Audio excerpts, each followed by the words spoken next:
মুসা আলাইহিস সালাম সেই রাগী নম্বর 1, ফেরাউনের সামনে কথা বলছেন। 2 নম্বর সংক্ষেপ বলছে, দীর্ঘ হয়ে যাচ্ছে। 2 নম্বরে হজরতে নূহ আলাইহিস সালাম, আর 3 নম্বরে হচ্ছে হজরতে ইউনুস আলাইহিস সালাম। এই 3টা রাগী পয়গম্বর। ভালো করে খেয়াল করে এবার চলেন আলোচনায় ঢুকি। আল্লাহ বলছেন ওয়াজান্নুন ইযহাবা মুগাদিবা ফাযান্না আল্লান নাকদির আলাইহি ফানাদা ফিজ যুলুমাত আল্লা ইলাহা ইল্লা আনতা সুবহানাকা ইন্নী কুনতু মিনাজ জালিমিন। আল্লাহ বলছেন, গভীর মনোযোগ দেন, আমার দিকে তাকান। হযরত ইউনূস আলাইহিস সালাম কওমের কাছে যে বলেন, ওই যে তাকাও, আসমানের দিকে তাকাও। তাকায় দেখে অন্য সময় মেঘে মেঘে ঘর্ষণ লাগে, এইরকম করে করে বিদ্যুৎ চমকায়, কিন্তু এখন বিদ্যুৎ সোজা নিচের দিকে নেমে আসতেছে। এই যে আপনারা এরকম ফুল ঝুলাইছে নিচের দিকে, এই দেখো বিদ্যুৎ নিচে নামতেছে। তওবা করো, ঠিক হও, তাছাড়া কিন্তু আল্লাহর গজব আছে, আজকে শেষ হয়ে যাবে।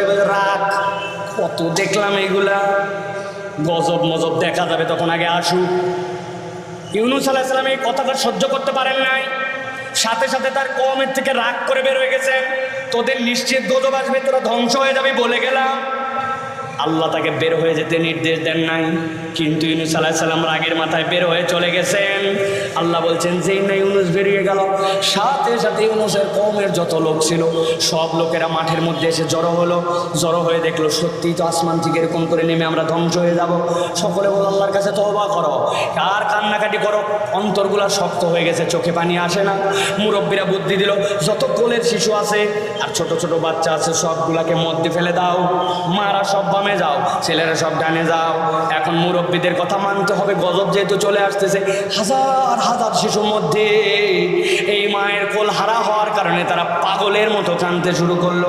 বাচ্চা যখন কাঁদে, মা তখন পাশ থেকে দেখে বলতেছে, কোলে নিয়ে মরলে আমিও মরতাম, বাচ্চাও মরতো, কিন্তু এই বাচ্চারা নিচে রাখে কেমনে আমি সহ্য করব। মাও কাঁদে, বাচ্চার কান্না, মায়ের কাঁদা দেখে ছেলেরাও কাঁদতে শুরু করলো। মুরব্বীরা বললো, এখন ওই কান্নার সাথে আল্লাহর কাছে বলো, আল্লাহ আমাদেরকে মাফ করে দাও। আল্লাহ বান্দাদের এই কান্না দেখে, নিবেদন দেখে আল্লাহ রাব্বুল আলামিন ইউনূস আলাইহিস সালামের কওমের উপর থেকে গজব উঠায় নিলেন। আল্লাহু আকবার। ইউনূস আলাইহিস সালাম তো এই কথা জানেন না। ইউনূস সালাম চলে যাচ্ছেন, একজন যায় বলছে, তোমার কওমকে আল্লাহ মাফ করে দিছে। ইউনূস আলাইহিস সালামের কওমের বিধান ছিল, কেউ যদি মিথ্যা কথা বলে আর যদি প্রমাণ হয়ে যায়, তাকে তার ধর থেকে কল্লা আলাদা করে ফেলা হবে।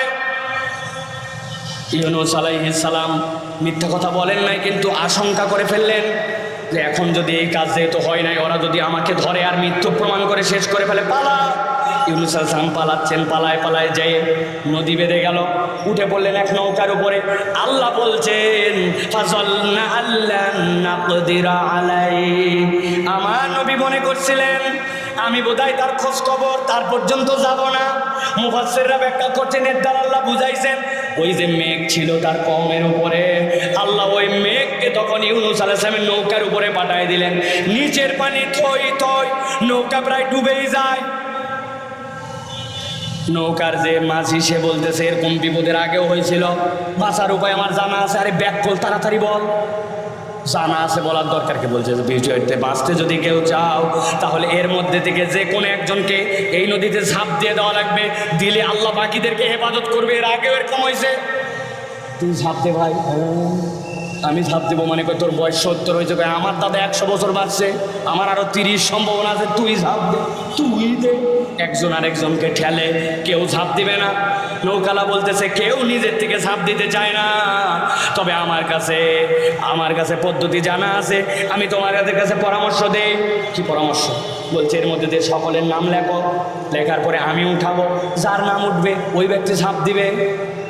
লটারি। কি বাংলাদেশে অনেক 2 নম্বর লটারি হয়। এর একটা ঘটনা আমি জানি। এক স্কুলের টিফিনের পরে এমন একটা স্যারের ক্লাস, ওই স্যার সব ছেলেদের হাতের লেখা করতে দিয়েছে। WC আপনাকে করতে হবে হাতের লেখা, তাছাড়া সেই মারে। এখন টিফিনের টাইম কম, একটু খেলতে হয়। 7 বন্ধু মিলে বলছে, দোস্ত যে কোনো একজন লিখে দে। তাহলে বাকি সবাই জমা দিব, খেলা হবে। একজন আর খালি খেলা হবে না, কে লিখবে? বলছে ওই যে মোটা করে যেটা আছে, তোর আবার খেলার দরকার কি? বলছে আমিও খেলতে পারি, বললে হবে নাকি? মোটা বলে অবহেলা করিস না। দোস্তরা বলছে ঝামেলা তো। তাহলে বলছে দোস্ত বুদ্ধি আছে, নাম লেখা হোক, যার নাম উঠবে সেই এই খাতার লেখা লিখবে, তাহলে তো ঝামেলা চুকে গেল। জো কথা ও কি কাজ, সাথে সাথে সকলের নাম লেখা হয়ে গেছে। বলছে উঠাও একজন, একজন উঠাইছে, উঠাই দেখে আল্লাহর কি কাম, ওই মোটার নামে উঠছে। এখন 6 জন খেলতেছে মাঠের মধ্যে। খেলতে খেলতে হঠাৎ করে এক দোস্ত বলছে, দোস্ত আমরা সবাই মনে মনে যাচ্ছিলাম মোটার নামে উঠুক, কিন্তু জিজ্ঞাসা হচ্ছে ওর নামে উঠলো কেমনে? এখন যেই বেটা লেখছে বলছে বেকুব কোথাকার, না উঠে উপায় আছে, 60টা নামই ওর দিছি। অন্য কোনো নাম থাকলে তো উঠবে, সব নাম ওর। কিন্তু ইউনূস আলাইহিস সালামের এখানে তো এই কাহিনী নাই। নাম উঠে গেছে ইউনূস আলাইহিস সালামের, সাথে সাথে ধাক্কায় ফালাই দিয়েছে। যেই না উনি পড়ে গেছেন, পড়ার পর আল্লাহ বলতেছেন তার বিপদ কত ধরনের জানো? 1 নম্বর বিপদ, আল্লাহর নির্দেশের বাহিরে উনি নিজে ইস্তেহাদ করে চলে আসছেন। 2 নম্বর বিপদ, তিনি মিথ্যা বলেন নাই, কিন্তু কাজটা যেহেতু হয় নাই তাকে মৃত্যু প্রমাণ করলে হত্যা করে ফেলবে। 3 নম্বর, নৌকায় উঠছেন, কিন্তু ওই নৌকার থেকে তারা ধাক্কায় নিচে ফেলে দিছে। 4 নম্বর, উপরে মেঘ নিচে পানি, ইতিমধ্যে একটা মাছ এসে তাকে গিলে খেয়ে ফেলছে। তার থেকে বড় বিপদে ওই মুহূর্তে কেউ নাই। কিন্তু আল্লাহ বলছেন ওই মুহূর্তে ইউনূস আল্লাহকে বলে নাই, ফানাদা ফিজ জুলুমাত আন্নী মাসানিয়াদ দুরর। আল্লাহর কাছে বলছেন আল্লাহ কারো দোষ নাই, আমি আমার দোষটা অনুভব করছি। আর আল্লাহ তোমার কাছে বলছি লা ইলাহা ইল্লা আনতা সুবহানাকা ইন্নী কুনতু মিনাজ জালিমিন।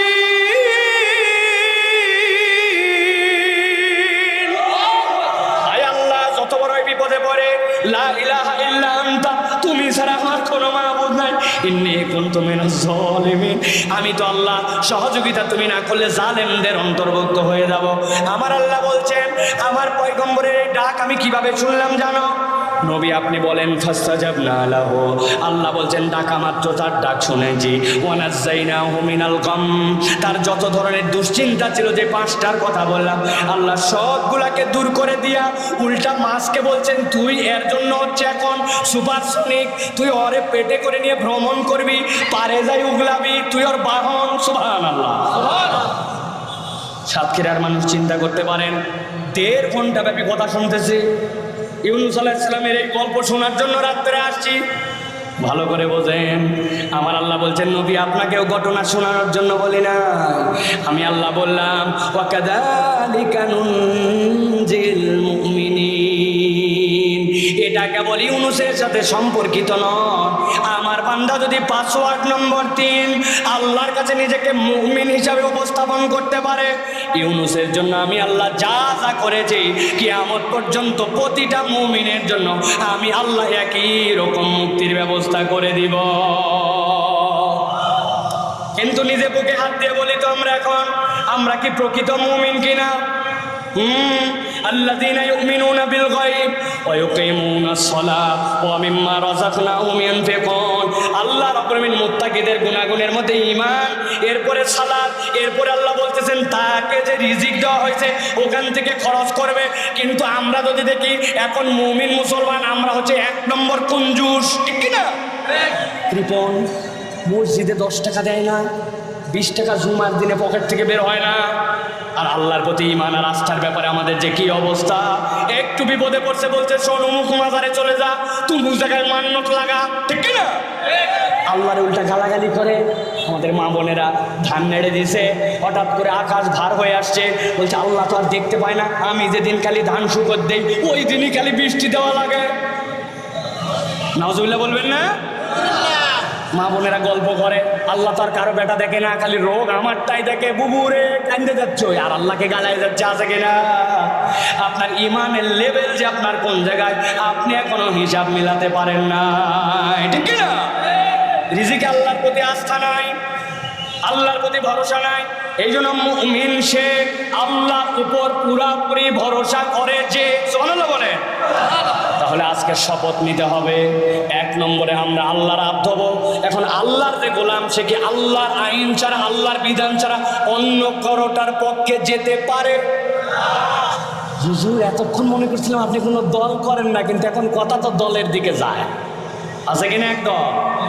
এরা হচ্ছে 2 নম্বর মুমিন। কয় নম্বর? ওরা নামাজের ইসলাম ভাল লাগে, রোজার ইসলাম ভাল লাগে, কিন্তু আল্লাহর আইনের কথা বললে এদের গায়ের মধ্যে আগুন জ্বলে। এরা হচ্ছে 2 নম্বর মুমিন। আপনি যদি মুমিন হন তাহলে আল্লাহর কাছে আপনি বলেছেন আমার শেষ কথা শুনে যান, ভালো করে বুঝে যান। আমরা বলেছি আমানতু বিল্লাহি ওয়া মালাইকাতিহি ওয়া কুতুবিহি ওয়া রুসুলিহি, বলছি না? আশহাদু আল্লা ইলাহা ইল্লাল্লাহ আমানতুর মধ্যে পার্থক্য আছে। আর আরবি গ্রামার জানেন তাদের কাছ থেকে, আলেম ওলামার কাছ থেকে যে শুনে নেবেন। আশহাদু আল্লাহ মানে আমি সাক্ষ্য দিচ্ছি, আর আমানতু বিল্লাহ মানে আমি সত্যায়ন করতেছি এবং আমার জীবন আমি মেনে নিচ্ছি। আমানতু বিল্লাহ মানে সাক্ষ্য দিচ্ছি না, মেনে নিচ্ছি। আল্লাহর প্রতি আমার বিশ্বাস, ওয়া মালাইকাতিহি ওয়া কুতুবিহি ওয়া রুসুলিহি, আল্লাহর যা কিতাব আছে ওর ভিতরে যা আছে সব মেনে নিচ্ছে। এই না মানলে মুমিন হওয়া যায় না।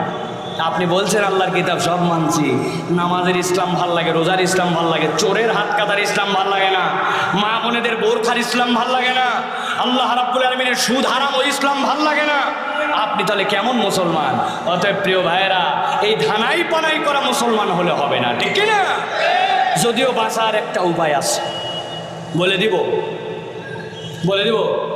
যাওয়ার সময় যদি 20 টাকা করে হাদিয়া দেন তাহলে বলবো। হ্যাঁ হ্যাঁ, খুঁজেই পাওয়া যাবে না আন্দাজে। হ্যাঁ বলবে হুজুর খুচরা নাই। ভালো করে শোনেন, বাঁচার কায়দাটা আপনাদের আছে। আমরা যে বলছি না আমানতু বিল্লাহি ওয়া মালাইকাতিহি ওয়া কুতুবিহি ওয়া রুসুলিহি, এখন থেকে বলবেন আমানতু বিল্লাহি ওয়া মালাইকাতিহি ওয়া কিছু কিছু কুতুবিহি, অথবা বলবেন আমানতু বিল্লাহি ওয়া মালাইকাতিহি ওয়া যদ্দুর বুঝি তদ্দুর কুতুবিহি। খবরে দেয় ফেরেশতা ধরছে, ব্যাপার কি? বলছে সাতক্ষীরার থেকেই বলে আসছিলাম, যদ্দুর বুঝি তদ্দুর কুতুবিহি। বাটাম একটাও মাটিতে পড়বে না, ঠিক কি না? হুজুরকে 20 টাকা কেন, 2 লাখ টাকা দিয়াও এই কায়দায় কবরে চলবে না, ঠিক কি না? অতএব আল্লাহর প্রতি ঈমান আনতে হবে, আল্লাহর বিধানের উপর ইস্তেকামত থেকে সবর করতে হবে, আর আল্লাহকে একমাত্র মাবুদ হিসাবে স্বীকার করতে হবে। এই 3 গুণ আছে যা, তার লাইভের পাসওয়ার্ড খুলে গেছে, আল্লাহর কাছে যা যাবে সব সে পাবে ইনশাআল্লাহ। জোরে বলেন ইনশাআল্লাহ। আল্লাহ আমাদেরকে কবুল করুক, আল্লাহুম্মা আমিন।